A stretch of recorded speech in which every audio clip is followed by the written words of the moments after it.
नर्मदे हर आदिवासी लोकांनी झरकल नदीवर बांधलेला हा छोटासा एक बंधारा आपण बघतोय।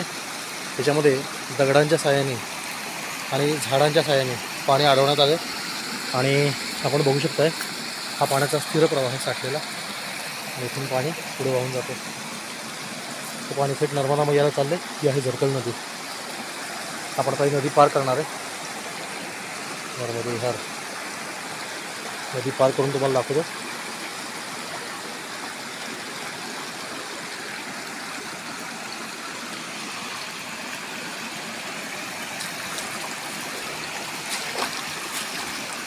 हे सगळं शेवाळ आहे बघा नदीमध्ये। अशा रीतीने खूप शेवाळ साठलेला आहे। पाण्याचा प्रवाह कमी केला की शेवाळ साठण्याचा धोका असतो। त्याच्यावरून चालताना फार जपून चालावं लागतं। ही झरकल नदी अशी दगडी